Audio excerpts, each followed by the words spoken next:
ہم بھی دریائے چناب کے کنارے اپنی چراگاہ کو بہک بولتا ہے۔ تو ادھر کوئی 400 مویشی رہتا ہے، زدہ اور یاک۔ تو وہاں جا کر ان کا خالص اور گاڑھا دودھ لاتا ہے، پھر چائے کا ایک پیالی بناتا ہے۔ ادھر دیوسائی ٹاپ پر ایک دن میں کتنا لوگ آتا ہے، کبھی آتا ہے اور کبھی نہیں آتا، تو 10 روپے کی ایک پیالی کا تو زیادہ نہیں ہے۔ علی مدد، اس مقام پر، اس دنیا کے بلند ترین میدان میں اگر چائے کی ایک پیالی کی 10 روپے مانگتا تھا تو کچھ زیادہ نہیں، کچھ کم ہی مانگتا تھا۔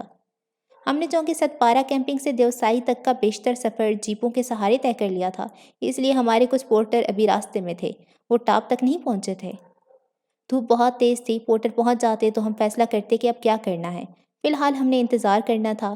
ہم اس انتظار کے لیے تیز دھوپ سے بچنے کے لیے علی مدد کے ٹینٹ ہوٹل میں سے نکل کر ذرا فاصلے پر استیدہ ایک اور خیمے میں چلے گئے، جس میں شب بسری کی خواہش کرتے مسافروں کے لیے فرش پر گدے بچھے تھے اور تہ تر تہ رضائیاں اسٹور رکھ تھیں، اور باہر کی تیز دھوپ اور شوکتی تیز ہوا سے فرار تھا۔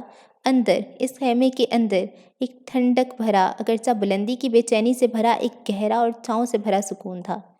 تہ در تہ جو رضائیاں تھیں، ان پر جو پرنٹ تھے اور ان کی برابر میں جو چند سرہانے تھے، ان پہ جو کشیدہ کاری تھی، وہ اونچائیوں پر چلنے والے اس ہوا کی تنہائی سے وجود میں آتی ہے جو انچھوئی ہوتی ہے، اور ان میں آپ کا بدن لپٹے یا آرام کرے تو سراسر ایک الگ کیفیت اور موسم میں ہوتا ہے۔ اس موسم سے یکسر جدا جو پنجاب کی سرما میں کٹیلی سرد کے ساتھ آپ کے ساتھ لپٹتا ہے۔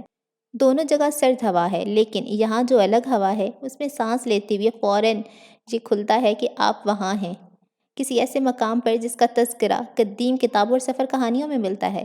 کہیں تبت یا لداخ میں ایسی ہوا ہوگی، اور ایسی ہوا ہوگی کیونکہ یہ علاقہ بھی تو لداخ کے نواح میں ہے، تبت خورد کہلاتا ہے۔ کچھ یہی احساس آپ کو پسو کے پرانے گھروں میں بھی ہوتا ہے، ایک سرد اور تاریخی تنہائی کا دور افتادہ احساس کہ اس گھر کی چھت میں جو روشندان کھلتا ہے اس میں سے جو دھوپ کمرے کی تاریکی میں اترتی ہے اور اس دھوپ میں ذرے آہستگی سے اٹھتے ہیں۔ کچے فرش پہ دیوسائی کے اس خیمے میں چھینٹ والی رضائیاں ہیں، نمدے اور سرہانے ہیں، اور خوبانیوں کا ایک تھال ہے۔ دیوسائی کے اس خیمے میں یورت خیموں کی گولائی کی وہ کیفیت ہے جو صحرائے گوبی یا کاشغر کے راستے میں جنت جھیل اور گھاس کے میدانوں میں نصب گھڑ سواروں اور گڈریوں کی خیموں میں ہوتی ہوگی۔ دھوپ ڈھلی، باہر دیوسائی کے میدانوں میں ڈھلی، شام کی قربت ہوئی تو خیمے کی عافیت اور وہ رضائیاں بھی ناکافی ہوئیں اور ہم بڑھتی سردی میں بے آرام ہونے لگے۔ ہمارے پورٹر سب کے سب اوپر آ چکے تھے، اور ان سب میں سے غریب عباس کی کمر پہ سب سے زیادہ بوجھ تھا، کیونکہ وہ واحد پورٹر تھا جو ستپارہ گاؤں کا نہ تھا، ہماری پسند کا تھا، اسی لیے اسے سزا کے طور پر ایک گدھے کی طرح لاد دیا گیا تھا۔ لیکن گڈ اولڈ عباس، سنو لیک کا ساتھی، طویل برفانی مسافتوں میں ہمارا ساتھ دینے والا عباس، اف نہ کرتا تھا۔ ہم نے شب بسری کے لیے دیوسائی ٹاپ ہوٹل سے ذرا پرے ہوا سے بچاؤ والا ایک نشیب کا چناؤ کیا۔ ہمارے خیمے دیوسائی کی خالی ڈھلوانوں میں ابھرنے لگے، اور وہ وہاں سجتے نہ تھے، معیوب بے تکے لگتے تھے، کیونکہ پورے دیوسائی میں پھوری خزاں رسید نیم سنہری گھاس پر کہیں بھی کوئی ایک جھاڑی، کوئی ایک درخت، کوئی ایک پودا یا بوٹا ایسا نہ تھا جو بلند ہوتا ہو، لیکن ہمارے خیمے بلند ہوتے تھے اور دیوسائی کی لینڈسکیپ کی قدرتی توازن میں خلل ڈالتے تھے۔ خزاں تک پہنچی ہوئی گھاس سے پرے ذرا اونچائی پہ برف ہی برف تھی۔ دیوسائی میں جو چوٹیاں اٹھتی ہیں وہ ہمیشہ پستہ قد اور ٹھگنی سی دکھائی دیتی ہیں، اور ان پر برف کی چادر دیکھ کر لگتا ہے جیسے ایک لڑکی وقت سے پہلے جوان ہو گئی ہو اور اپنے غیر مناسب بدن کو چھپانے کی کوشش میں ہو۔ اس کے بدن پہ وہی ابھار اور بناوٹ ہو جو ایک خاص عمر میں ہی چھپ دکھلاتے ہیں اور اب غیر قدرتی لگ رہے ہوں۔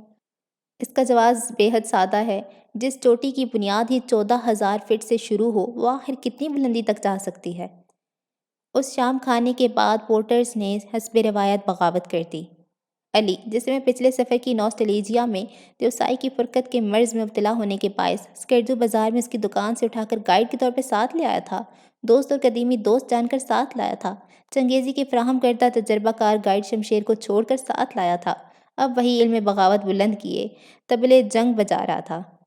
صاحب، بوجھ بہت ہے، پورٹر لوگ کہتا ہے اے سردار، اور میں پورٹر کا سردار ہوں تو وہ کہتا ہے کہ ہم اتنا بوجھ نہیں اٹھائے گا۔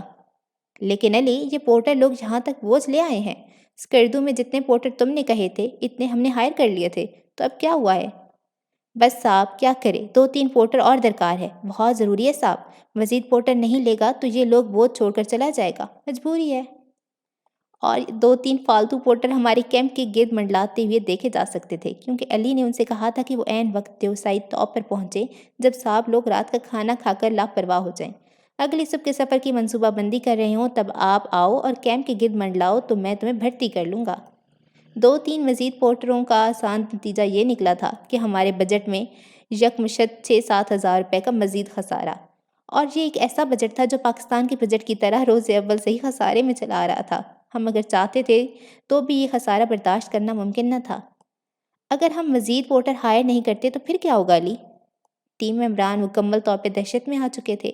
ہم اتنی دور سے آئے تھے، سکردو روڈ کے شکنجے میں سے نکل آئے تھے، موسم کے سرد فریب سے نکل کے، دیوسائی کی برفوں کو دھوپ سے پگھلنے کے بعد یہاں تک آئے تھے، اور یکدم آئندہ کے سفر کے امکانات تاریک ہونے لگے تھے۔ اس تاریکی میں ایک پھول، ایک ریچھ، ایک بادل گم ہونے لگے۔ پھر تو مجبوری ہے صاحب، یہ لوگ اتنا بوجھ نہیں اٹھائے گا، یہ کل صبح واپس چلا جائے گا سامان چھوڑ کر، تو اب کیا کرے گا؟ ادھر پڑا رہے گا؟ برف آ گیا تو کیا کرے گا؟ ادھر سے پورٹر تو نہیں ملتا، نیچے بھی نہیں جا سکے گا، تو کیا کرے گا؟ علی طوطے کی آنکھ ہو گیا تھا۔ کیا کریں؟ میں نے اپنے ساتھیوں سے پوچھا جو ہم دونوں کے گرد چپ شاموں کی طرح اداس بیٹھے تھے۔ وہ چپ بیٹھے رہے۔ وہ کیا بتاتے کہ کیا کریں؟ ایک فلمی ڈائیلاگ کی روح سے ان کے ارمانوں کا جنازہ جا رہا تھا۔ تمناؤں کی بستی میں اندھیرا ہی اندھیرا، اور غم کی ہوا سے دل کے چراغ بجھ گئے تھے۔ علی نے ہمیں چپ پایا تو شیر ہو گیا۔ صاحب ہم تو آرام سے سکردو میں دکانداری کرتا تھا، بوٹ اور جیکٹ بیچتا تھا۔ آپ نے بولا کہ ہمیں دیوسائی لے جاؤ تو ہم اپنا نقصان کر کے دوستی کے لیے آپ کے ساتھ اوپر آ گیا، اگرچہ اس نے خود بولا تھا کہ صاحب ہم آپ کو دیوسائی لے جائے گا۔ آپ کے لیے آ گیا، مجھے کیا ضرورت تھی پورٹر کا سردار بننے کی؟ صرف آپ کے لیے آیا، تو اب آپ میری بات نہیں مانے گا تو پورٹر سامان چھوڑ کر چلا جائے گا۔ مجبوری ہے صاحب۔ میں نے ایک لمحے کے لیے توقف کیا۔ ٹھیک ہے علی۔ منڈلاتے ہوئے پورٹر میرا جھکا ہوا سر دیکھ کر قریب آ گئے، اور علی، اور یہ بھی ایک اور علی مدد تھا، اس کے چہرے پہ ایک فاتحانہ طمانینت آ گئی۔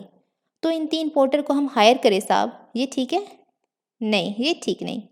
ٹھیک یہ ہے کہ آپ سب لوگ کل صبح 2 پڑاؤ کا مزدوری ہم سے وصول کرو، اور سب کے سب جیسا کہ تم چاہتے ہو ہمیں چھوڑ کر نیچے چلے جاؤ، یہ ٹھیک ہے؟ علی مدد سکتے میں آ گیا۔ ادھر پورٹر کے بغیر آپ دیوسائی کیسے کراس کرے گا؟ اوپر برج لا تک کیسے جائے گا؟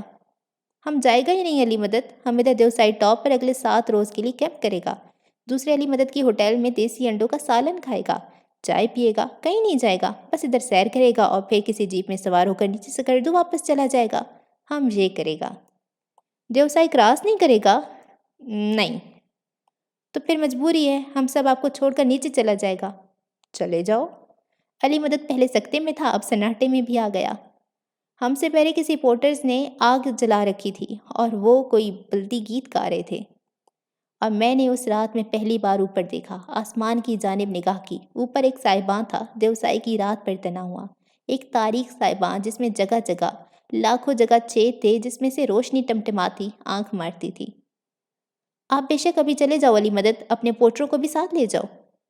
آپ، وہ سناٹے میں سے باہر آ کر بولا، آپ ادھر کیا کرے گا صاحب؟ تم نے آسمان کی طرف نہیں دیکھا؟ دیکھو۔ کیا دیکھو؟ اس نے اوپر دیکھا اور اسے کچھ نظر نہ آیا۔ دیوسائی کے آسمان پر اتنے ستارے ہیں کہ ہم اپنی ساری حیاتی انہیں شمار کرتے رہیں تو وہ شمارے میں نہ آئیں۔ تو ہم نے فیصلہ کیا ہے کہ اگلے 7 روز یہیں پڑے رہیں اور ستارے گنتے رہیں۔ ذرا ان کا حساب کریں۔ ستارہ لوگ گنے گا؟ ہاں، گنے گا۔ 1 2 3 4۔ جب میں سیارہ لوگ شمار کرتا 20 تک پہنچا تو اس نے ٹوپی اتار کر کچھ دیر اپنے چند بالوں میں شدید کھجلی کی۔ میں ذرا ان پورٹر لوگ سے بات کرتا ہوں پھر۔ وہ پورٹر لوگ سے بات کرنے گیا تو گڈ اولڈ عباس، جو کسی خیمے کی اوٹ میں ہماری گفتگو سن رہا تھا، ذرا شرمندہ سے میرے پاس آیا۔ صاحب میں نے تو سب پورٹر کو بول دیا کہ آپ بے شک چلے جاؤ، لیکن عباس ادھر ساتھ ہی رہے گا، چاہے مر جائے۔ علی مدد فوراً ہی واپس آ گیا۔ صاحب یہ کیسے ہو سکتا ہے کہ ہم آپ کو ادھر چھوڑ کر چلا جائے؟ آپ کے ساتھ تو ہمارا پرانا دوستی ہے، ہم تو کئی سال پہلے آپ کے بچہ لوگ سلجوق صاحب اور سمیر صاحب کے ساتھ اوپر آیا تھا، اور صاحب یاد ہے کہ سمیر صاحب پر بلندی کا اثر ہو گیا تھا تو میں نے پرانا زنگ آلو ٹین صاف کر کے گوبر کا آگ جلا کر اور ٹین میں دودھ گرم کر کے اسے پلایا تھا، تو صاحب ہم آج آپ کا ساتھ کیسے چھوڑے گا؟